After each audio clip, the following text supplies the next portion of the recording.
جی تو ناظرین، آج کی ہماری اسٹوری کا عنوان ہے ٹھگوں کی نانی۔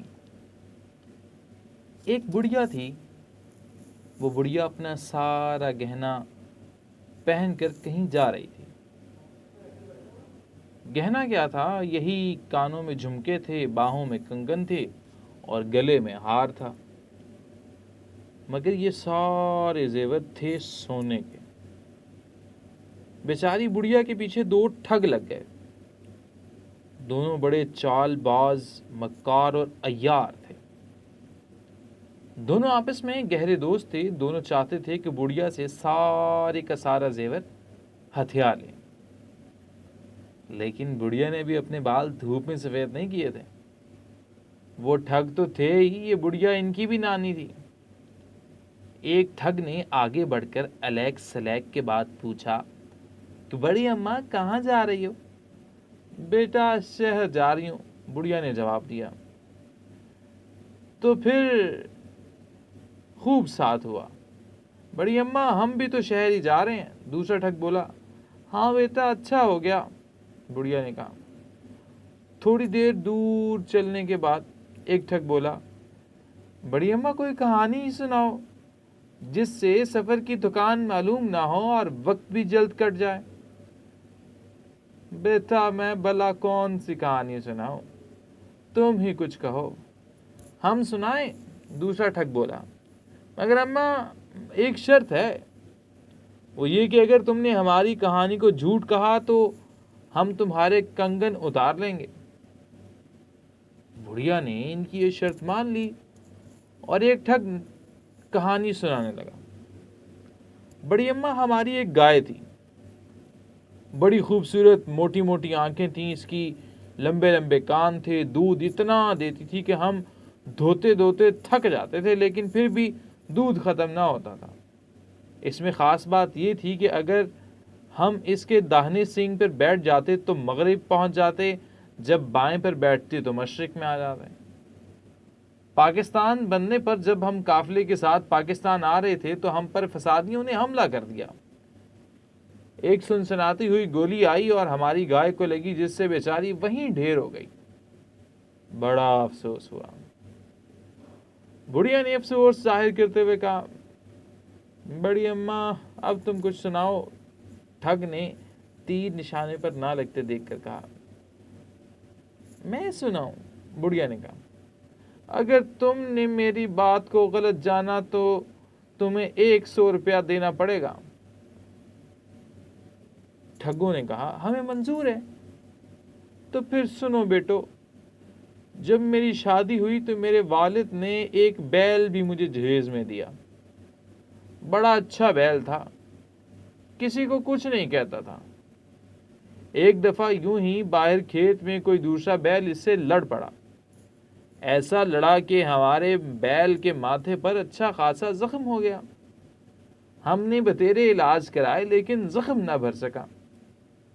کرنا خدا کا یوں ہوا کہ بنولے کا دانہ اس کے زخم میں کہیں سے گر گیا۔ ہوتے ہوتے وہ اچھا خاصا پودا بن گیا۔ اس میں ایسی نفیس کپاس لگی کہ تمہیں کیا بتاؤں۔ وہ کپاس ہم نے جمع کرنا شروع کر دی۔ اتنی کپاس جمع ہو گئی کہ اب گھر میں جگہ ہی نہ رہی۔ گھر گھر ہمارے بیل کے چرچے ہونے لگے۔ بڑی بڑی دور سے لوگ اس انوکھے بیل کو دیکھنے کے لیے آتے، اس کی کپاس کو دیکھتے اور تعریفوں کے پل باندھ دیتے۔ اب ہمارے پاس اتنی زیادہ کپاس ہو گئی تھی کہ سنبھالنا مشکل ہو گیا تھا۔ ہم نے اسے بیلوا کر کاٹنا شروع کیا اور اس کا کپڑا لتا بنانے لگے۔ کئی قسم کے کپڑے بنوائے جن میں کھیس بھی تھے، اور ان کھیسوں میں سے 2 کھیس کہیں چوری ہو گئے۔ بیٹا خدا جھوٹ نہ بلوائے، یہ کھیس جو تم نے اوڑے ہوئے ہیں وہی ہیں جو چوری ہوئے تھے۔ مہربانی کر کے یہ کھیس اتار دو۔ دونوں ٹھگوں نے اپنے کھیس بڑھیا کو دے دیے، اور کرتے بھی کیا، شرط جو تھی، مجبور تھے۔ ہاں تو بیٹا، بڑھیا نے پھر کہانی کا سلسلہ شروع کیا۔ ہم نے اس کپاس میں سے ململ کے تھان بنوائے۔ ململ کے تھانوں میں سے ایک تھان بھی گم ہو گیا تھا۔ یہ جو تمہاری پگڑیاں ہیں وہ اسی تھان کی ہیں، یہ بھی اتار دو۔ انہوں نے پگڑیاں بھی اتار دیں۔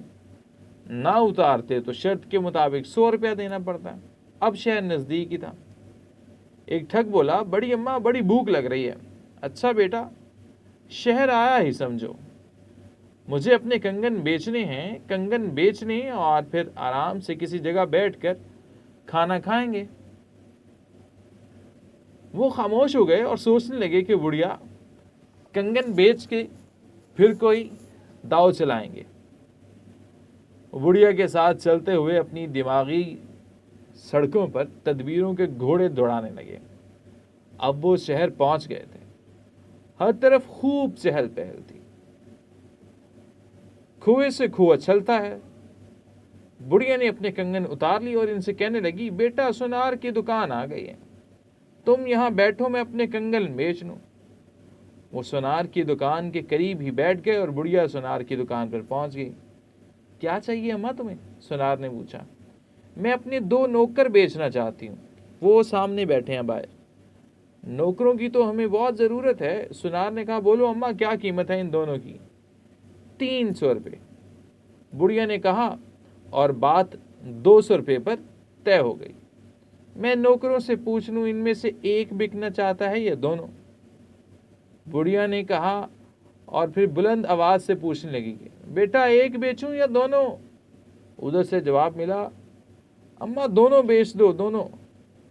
ایک کو کہاں رکھے گی؟